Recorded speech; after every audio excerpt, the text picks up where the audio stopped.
You've just found the ultimate guide to IELTS reading. This gives you step-by-step strategies for all 12 of the questions that you might get on test day. These are the exact same strategies that thousands of my students have used to get band 9 on their IELTS reading test. And at the end, I'll also give you 2 free practice tests and step-by-step walkthroughs for the questions. So sit back, relax, and get ready to improve your IELTS reading score. So this is an example of a sentence completion question here. So for sentence completion, you will have sentences. They will be incomplete, and you need to complete them with a word or words from the text. So you would be looking at the text here, and then you would be completing these sentences with words from the text. So for sentence completion questions, the 2 key problems are not reading the instructions, especially about the number of words, and poor spelling. So not reading the instructions, this is just something that lots of students have a problem with, and it's an easy fix. It is getting into the habit of really paying attention to the instructions, understanding what the instructions are saying, and then following that information. And then poor spelling, this is because this is one of the types of questions that you are not picking like A, B, C, or D. You actually have to take words from the text and write them out. So if one letter is wrong, the whole answer is wrong. So make sure that you are paying attention to spelling. So my advice for sentence completion is, number 1, read the instructions carefully, as we've already said. Read incomplete sentence first. All right, so you're going to be given a list of incomplete sentences. Do not read the text first. Read the incomplete sentences first to understand them. Then predict the answers. What do you think the type of words, the type of content, what type of words, what content is probably going to come up? Even if your predictions are wrong, that doesn't matter, because what you're doing is priming your brain to receive the correct information. It really does help. And often when you make a prediction, the exact thing that you predicted will come up, or something very, very similar. Now, for sentence completion, there might be synonyms. So again, this is why we make predictions. Think of the different synonyms that might come up related to your predictions, but also you're going to next scan for the location of the correct answer. There's a principle I want you to learn first, which is where before what. So during the reading test, you're going to be looking for where the answer is first, before you think about what is the correct answer. So you're scanning for the correct location first. Where in the text is it? And then you're only going to read the section carefully, think about what the correct answer is, and decide the correct answer, but be very careful with your spelling. Here we have an example of a summary completion question. So it will normally say complete the summary below. So here is the summary, and there's some missing information here. And in this particular question, it says no more than 2 words. It might say no more than 1 word or 1 word only, but it will show you a summary, and you have to complete that summary with words from the text. So for summary completion, very similar to sentence completion, not reading instructions, you will be told, only write 1 word or 2 words. Pay attention to that. Spelling is also an issue for summary completion, but grammar is more of an issue here. This is because when we are predicting, we're going to be thinking about, is this going to be a noun or a verb or an adjective? So good grammar helps us with that, but it also helps us complete the summary in a way that makes sense. Let's go through my advice here. Number 1, read the instructions carefully. You're going to hear me saying that a lot here. Read the summary text first. It's imperative that you do this first. Don't look at the text. Then predict, but also think not only what content might be there, but what type of words might come up. Is it going to be a noun? Is it going to be a verb? Or is it going to be an adjective? If your grammar is strong, that will be very, very obvious and will help you find the correct answer. Then scan for location. Be aware of synonyms. Remember, where before what. Once you find the location, then you can read the section carefully. Check if the answer makes sense. So if you are expecting an adjective and only an adjective will do, and you think the correct answer is a noun, that doesn't make any sense. So you need to go back, check it, and that will help you find the correct answer. And then decide on the correct answer, put it in, and that's you done. So these two are quite similar, so that's why we put them together. Here are some multiple choice questions. I'm sure you're familiar with multiple choice questions. Normally it will be a direct question, like here, and then it will give you 3 or 4 different options. You have to choose the correct option. Now the key problems here is not really understanding the difference between the different options. So you will get, A, B, C, D. There will be slight variations in meaning between these 3 or 4 options. You need to understand the difference between these in order to answer the question properly. So there needs to be a lot of focus on the difference between these on top of reading the text and understanding the text. So the first thing you're going to do is read the questions, read the options carefully first and understand the difference between those. That's why we've put carefully here. Then we're going to look at the text, but we're not going to read it in detail. What we're going to do is we're going to skim the text. We're going to read it quite quickly with the intention of understanding the general meaning of the text. Then we're going to go back and think about the difference in the different options. I've put this here twice because this is the most important thing and we want to be strategic and focus on the most important thing. Then we're going to take each question and we're going to locate the section of the text being aware of synonyms for that particular question. So if it's question 24, you're going to look at question 24, look at the information in there, look at the text and decide, okay, this is where the correct answer is. I haven't decided the correct answer, but I know the location of the correct answer. Read that section carefully. So we've found the area, then we're going to read that section carefully. This is going to save us a huge amount of time because we're not reading the whole text. There might be 6 or 7 paragraphs. We're just focusing in on one of those paragraphs to answer that particular question.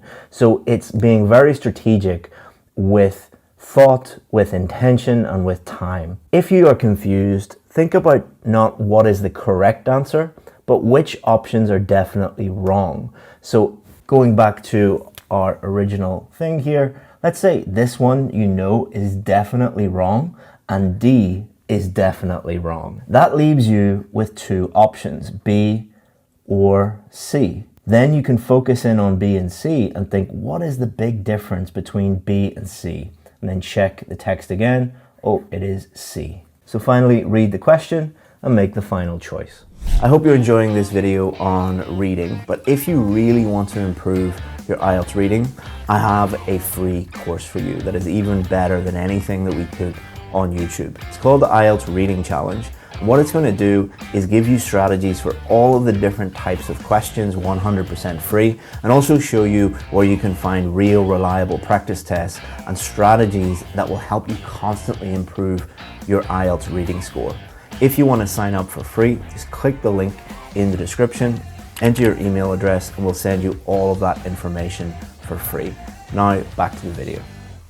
Short answer questions are actually quite rare, but you should be aware of them. These are similar to comprehension questions that you would have got when you were in school, where they ask you a direct question and you have to answer the direct question. So short answer questions, these are normal, straightforward comprehension questions. And the big problem here is that students will rush through the questions and not really think about what the question is asking them. So the big problem, not understanding the questions. It doesn't matter how good your reading skills are. If you don't focus in and understand the question, you'll never be able to answer it. And then not understanding a lot of words, phrases within the text. So if you don't understand the question and then you don't understand a lot of the words within the text, it's pretty much impossible for you to answer the questions. So how can we solve that? So read and understand the questions first. Don't get lost in the reading text.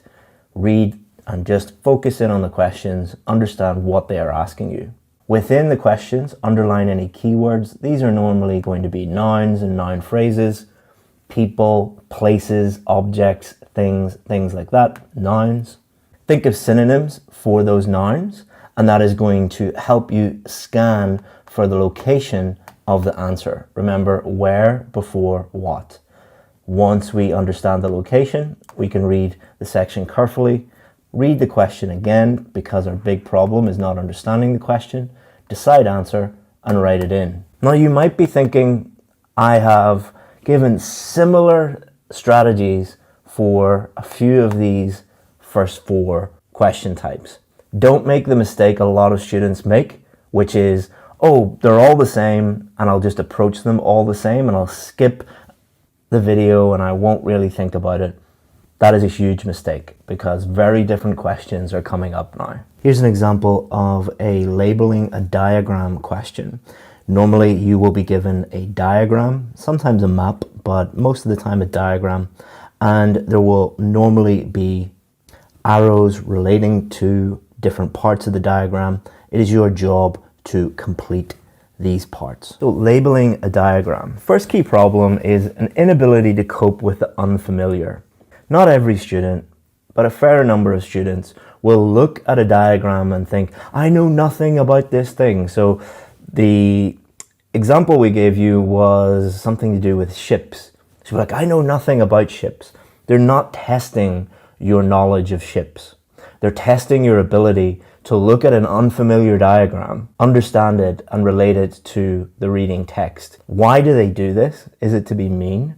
No, it's because you will be doing this every day in your new country. You'll be looking at unfamiliar things and you will have to interpret those in English. And also not reading the instructions. Often it will say only use 1 word or 2 words or 1 word and a number or something like that. You need to pay attention to this. So of course, read instructions carefully, look at diagram to understand the diagram, and don't panic. Continuing to look at the diagram, highlight any keywords. Look at the spaces that you have to complete and predict the answer, just like you were predicting before. Scan to find the location, read in detail, and choose the correct answer. And be careful with your spelling. Here's the dreaded true, false, not given. Very common question on the IELTS reading test. What it asks you to do is read these question statements and then say, in relation to the text, are these statements true or are they false or are they not given? There are lots of problems with true, false, not given. Number 1, misinformation. This is the question that most students worry about. Therefore, this is the question that produces the most amount of content online. There are hundreds or maybe even thousands of videos on true, false, not given. Most of the teachers making these videos are not examiners, they're not highly qualified teachers. That means there's a huge amount of confusion and misinformation. Another big problem is not really understanding what not given means. And that leads to people searching for not given, and really they're searching for something that is not there. It's like searching for something that isn't there in a room. You're not going to find it. And if you spend a huge amount of time looking for something that is not there, then it affects the other questions that are going to be asked. Because if you have less time to spend on these questions, you've not only messed up true, false, not given, but you've messed up the other questions as well.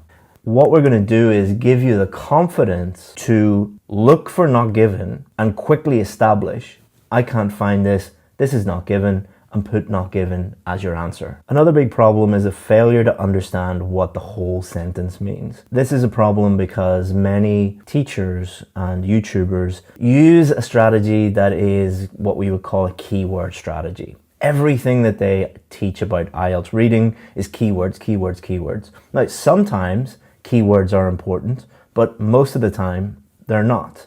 It depends on the question being asked. So if you focus in on keywords, you will not understand what the question statements actually mean because you are focused on a tiny part of the question statement instead of looking at the entire sentence. And that brings us on to our last key problem, focus on keywords. Not only will it mean you don't understand the sentence, it will mean that you get lost in the text and you waste a lot of time. So what should you do instead? So for true, false, not given, read the whole statements first. Look at the statements, read them, don't focus in on keywords, think about what the whole statement means. Then looking at the statements, once you've understood them, think of synonyms. What might be said in the text in a different way? So, for example, if the question statement was talking about a pen, it might mention a writing instrument in the text. So if you're really focusing on pen, you will miss writing instrument or writing utensil or something crazy like that, and you'll never be able to move on to this part, which is match the statement with the correct part, the location of the text. Because the statement says pen, the text says writing utensil or something like that. If you are thinking about synonyms and you're open to seeing them, then you're going to find them much quicker. So once you find the location, read the statement again. So go back to the statement. So you find your part of the text, you have your statement, and then read the text section carefully. So don't just find the part of the text and look at the statement and then immediately go like, oh, that's true or that's not given. Calm down, read the whole section carefully. And then you're going to look at the statement and look at that part of the text and think, does the meaning match? If the meaning matches, then it's true. If the text says this pen is yellow and the statement says this pen is purple, it's false. If the statement says this pen is purple and the text says nothing about the color, or it talks about it is a very good pen or it is a very expensive pen, then we've no idea. So put not given. Keep it very, very simple. This video is sponsored by us, IELTS Advantage, and the IELTS VIP course. The IELTS VIP course is the most successful IELTS course in the world. That is a fact because we have more Band 7, 8 and 9 success stories than any other IELTS course in the entire world. We do that by simplifying the whole IELTS process, supporting you with some of the best IELTS teachers in the world, and being with you every step of the way until you get the score that you need. To thank you for making it this far in the video, I want to give you 10% off our VIP course. All you have to do is just look down in the description. You will see our special link that you need to get 10% off. Just click that and you can sign up.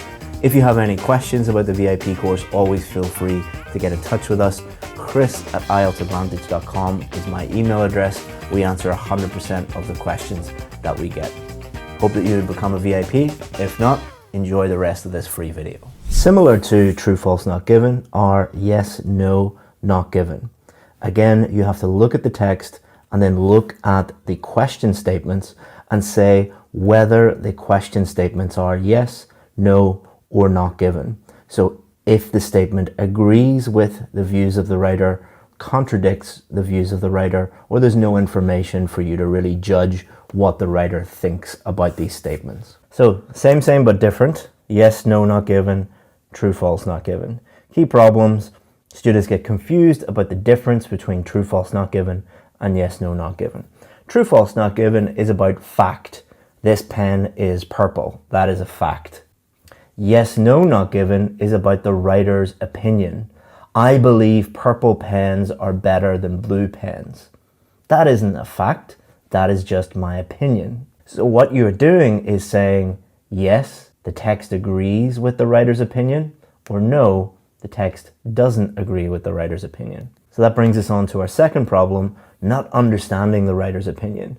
Because if you are just looking for facts and you haven't trained yourself to look for what the writer is saying or what the writer believes, then you're never going to be able to decide if it is yes, no, not given. Similarly to true, false, not given, too much time looking for something that's not there. And then finally, confusing writers' opinions with other people's opinions. So the text will give you the writer's opinions, but it might also give you other people's opinions. So it might say Chris believes this, but Jason believes this. And you get confused between those two. Or if the text is talking about pens and it's just Jason talking about pens and Chris doesn't mention it at all, then that will be not given because you don't know. So my advice, do it exactly the same as true, false, not given, but just focus in on the writer's opinion, not on fact.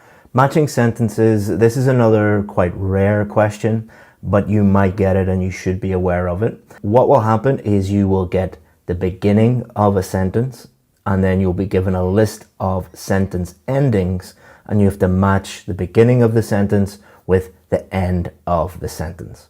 The key problem is using logic or grammar. So you'll be given the beginning of a sentence, and what people do is they, instead of looking at the text, they will use their own logic. So before they even look at the text, they'll look at the sentence endings and think that's logical that those two go together. They're trying to find the answer without taking the time to actually look at the text, or they think this is grammatically correct, so I'll just use that type of logic. Everything should be based on what it says in the text, not what you think logically or grammatically works. So my advice is to read the first part of the sentences first, read those and understand those, predict the endings before checking, then and only then read the endings, and match the obvious ones. Are there any ones that are, just that has to be it? And it will be extremely obvious if that's the case. Then eliminate obviously wrong endings, and then match endings you think might match. So you might have one or two different options. Locate the part of the text where the correct answer is, and then read that part carefully and choose the correct answer. Here we have a matching names question. As you can see, there's a list of names here. And what it asks you to do is look at the text and then match the people's names here with the statements here. So people are more trusting when affected by oxytocin. Who said that? So matching names. Key problems there are writing names immediately without considering text in detail. So I find that this type of question comes more towards the end, not always, but it often comes towards the end because it's normally linked to like research findings, scientists, researchers, academics, things like that. And people are stressed, they're running out of time, they're tired, and they just see names and start to match them up without taking the time to actually read and consider the text. So how can we overcome those problems? Well, we scan for the names in the text and underline. So you'll be given different names, look at the name that you want to focus on, scan the text and underline where that name comes up, because that is going to save us a lot of time and it is going to help us focus in on the area where the correct answer is. And focus on the names that are mentioned once first. So some of the names will be mentioned 2, 3, 4 times. Some of the names will only be mentioned once. The ones that are mentioned once, try to find the answer to those first. So take those names that are only mentioned once and read their research in detail. Because if they're only mentioned once, it will only be in a small part of the reading text. So you've located that already. Match with the question statements and then delete that statement. So the one that you have matched, delete that. That is just going to make it much easier for you to differentiate between the different statements. And then move on. Is there another one with just one? Move on to that one next. If not, is there a name that is just mentioned in 2 times or 2 parts? Then you can focus in on that. And then just keep using that strategy until you match them all. Here is a matching information question. So which paragraph contains the following information? So you have to read the information and then match it to the appropriate paragraph in the text. Key problem here is you must consider the whole text. There's a huge amount of information to digest here. So the thing that we ask our students to do is do this question last. So if it is part 1 of the reading test and this question comes up first, skip it, finish the other questions within that part of the reading test and then go back. Because what you will be doing by doing the other questions, you will be familiarizing yourself with the text. You will understand the text more, which will make this question far easier because you will have less information to consume and to understand. My advice, read the questions first and think of synonyms because this is going to help you later on. Skim the text first. You have a huge amount of information to consume, so it is a good idea, even if you're doing this question last, to read the whole text quickly to understand it. Then read the questions again and think about location. So you've read the questions, you understand them, you've skimmed the text, and you're going to go back to the questions And some of the locations will already be very, very obvious to you. And that will help you scan to find the location. And if you find the location, underline it. Next, we're going to check the question statement again and mark correct if possible. Some of them will be easier than others. Some of them will be very, very obvious. So you can save time just by thinking quite quickly about those and thinking, okay, that's the correct answer. But if you cannot find the correct answer quite quickly, move to a different paragraph, because often the answer will present itself in the next paragraph. Don't spend, 5 minutes reading one paragraph going, it has to be here, it has to be here, it has to be. Move on quite quickly. Have the confidence, just like the confidence to write not given, have the confidence to say, it's not this paragraph, move on to the next one, and the answer will probably present itself quite easily for you. And then just follow that system again. Here's an example of table completion or flowchart completion. Table completion is more common on the academic paper. Flowchart is very common on the general training paper, but the principles are exactly the same.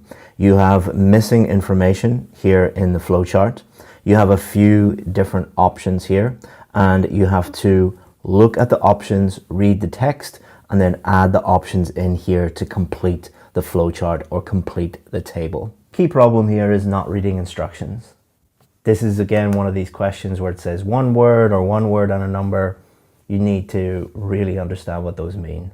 So my advice for these is read the instructions carefully, scan text to locate the correct paragraph, read that section carefully, don't just skim it, read it carefully, and then transfer the words exactly as they are to the gap and check spelling.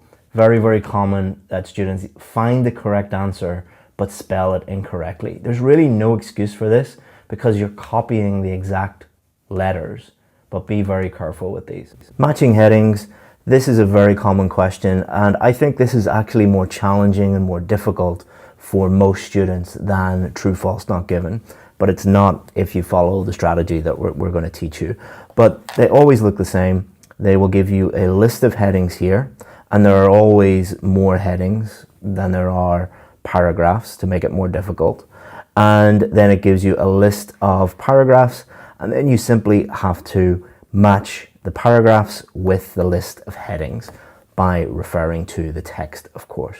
Key problem here is there's lots of information to process. Most of the time you're going to be reading the entire text to complete matching headings questions effectively. Another common problem is a lot of students just read like the first part of the first sentence and the last sentence, or they focus in on keywords.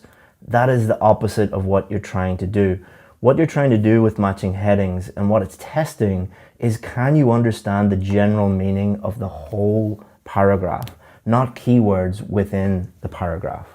Because there's so much information to process and you have to skim and understand the whole text basically, a lot of people don't spend enough time focusing in on the different options, this question statements.